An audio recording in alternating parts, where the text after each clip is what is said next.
अस्सलाम वालेकुम क्लास 9। आज हमने मॉलिक्यूलर मैथ्स और फार्मूला मैथ्स देखना है। कल हमने जो है वो मॉलिक्यूलर फार्मूला और एम्पिरिकल फार्मूला देख लिया था। तो हम आज का लेक्चर स्टार्ट करते हैं।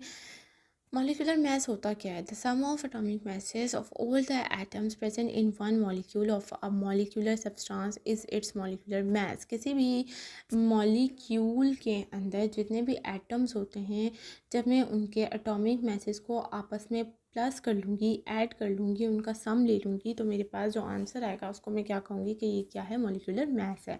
फॉर एग्जांपल Cl2 उन्होंने दिया हुआ है, क्लोरीन का मॉलिक्यूल दिया हुआ है मुझे, ठीक है। क्लोरीन का मॉलिक्यूल दिया हुआ है, मैं क्या करूँगी कि क्लोरीन का जो है वो एटॉमिक मास देखूँगी कि इसका एटॉमिक मास क्या होता है। फिर मैं उसको जो भी एटॉमिक मास होता है उसको मैं क्या कर लूँगी, 2 के साथ मल्टीप्लाई कर लूँगी, और जो आंसर आएगा वो मेरा क्या हो जाएगा, ये मैं कहूँगी कि ये क्या है? मॉलिक्यूलर मास है, ठीक है। जैसे वाटर का, अगर मैं वाटर का देखूं तो वाटर का H2O है, ठीक है। H2O है, इसके अंदर 3 एटम्स प्रेजेंट हैं। तो हाइड्रोजन का एटॉमिक मास क्या होता है? एटॉमिक मास होता है इसका 1, ठीक है। इसके साथ 2 लिखा हुआ है तो 2 मैं ब्रैकेट में लिख लूँगी और साथ में प्लस करके ऑक्सीजन का कितना होता है? 16 होता है। मैंने 16 इधर लिख लिया। 2 1 इन दोनों को मैं मल्टीप्लाई कर दूँगी क्योंकि मल्टीप्लाई हो रहे हैं। तो 2 1 ज़ा 2 प्लस 16, इसके बाद जब मैं इन दोनों को प्लस करूँगी तो मेरे पास 18 आंसर आएगा। तो इसका क्या मतलब है कि मेरे पास जो वाटर का मॉलिक्यूलर मास होता है वो कितना होता है? 18 AMU होता है, ठीक है। और देन आपको जो लास्ट एग्जांपल दी हुई है वो कार्बन ऑक्साइड की दी हुई है, ठीक है।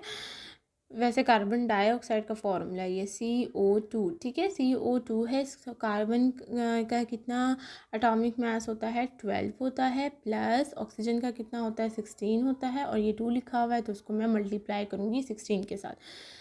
12 ऐसे ही आ गया, प्लस 16 को 2 के साथ जब मल्टीप्लाई करो तो कितना आता है? तो आता है 30।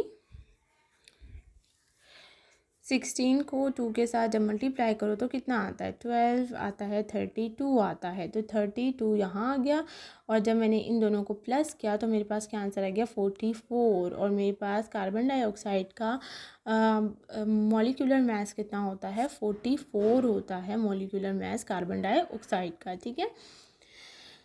इसी तरह आपको उससे एग्जांपल नंबर 1.2 दी है। आपको नाइट्रिक एसिड दिया है। नाइट्रिक एसिड में आपके पास जो है हाइड्रोजन का एटॉमिक मास है, नाइट्रोजन का एटॉमिक मास है, ऑक्सीजन का एटॉमिक मास है। आपने सिंपल क्या करना है कि इन तीनों के एटॉमिक मासेस को जिस तरह से मैंने आपको बताया वैसे ही प्लस कर देना है, सम ले लेना है, और उसका आंसर क्या आ जाएगा? 63 आ जाएगा। ये आपने खुद घर बैठ के प्रैक्टिस करनी है, ठीक है।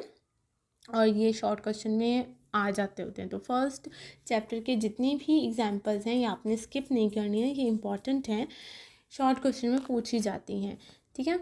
अच्छा, आगे देखिए, आगे क्या उसने कहा है? Some ionic compounds that form 3 dimensional solid crystals are represented by their formula units. क्या कह रहे हैं कि ऐसे आयोनिक कंपाउंड जिनकी 3 डायमेंशनल सॉलिड क्रिस्टल्स होते हैं। 3 डायमेंशनल मैंने आपको पहले भी बताया था कि किस तरह से होते हैं, जिनमें एक्स एक्सिस का भी पता हो, जेड एक्सिस का भी पता हो, और वाई एक्सिस का भी पता हो। इसको हम कहते हैं कि ये 3 डायमेंशनल है, ठीक है।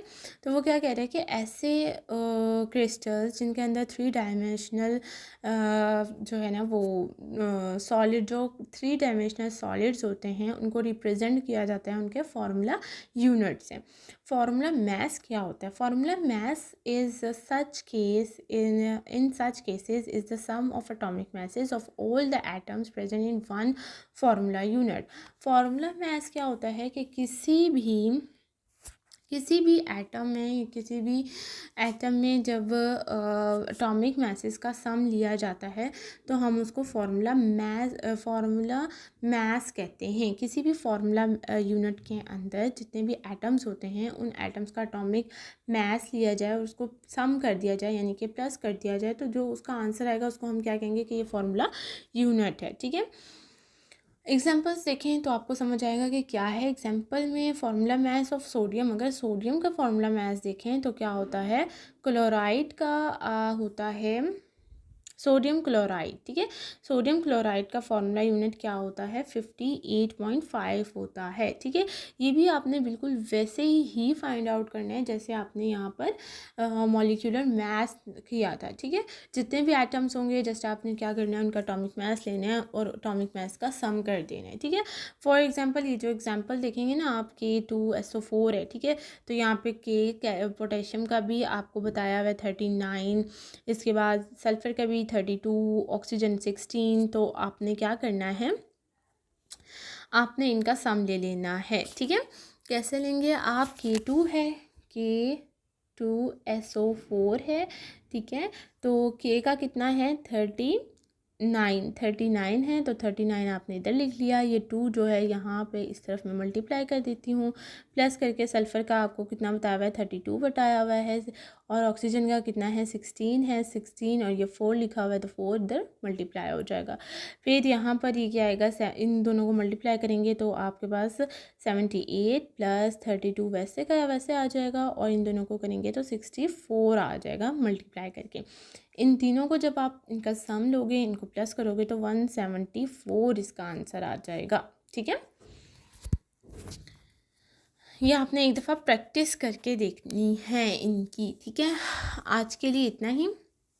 आज आप जस्ट ये जो है आपने एग्जांपल्स देखनी है, और ये जो एग्जांपल ये वाली दी हुई है ना, जैसे क्लोरीन का बताया हुआ है, वाटर का बताया हुआ है, कार्बन ऑक्साइड का बताया हुआ है, और यहाँ पर जो है उसने सोडियम क्लोराइड का और CaCO3 का बताया हुआ है, या आपने खुद करके बिल्कुल न्यूमेरिकल फॉर्म में इस तरह से करके खुद देखना है, ठीक है।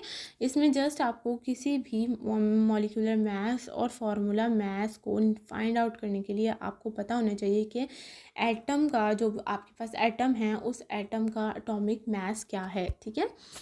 तो ये आप लोग देखें, इसकी प्रैक्टिस करें अच्छे से, और कुछ समझ में ना आए तो मुझसे ज़रूर पूछें। कल हम जो है वो आयंस के बारे में पढ़ेंगे।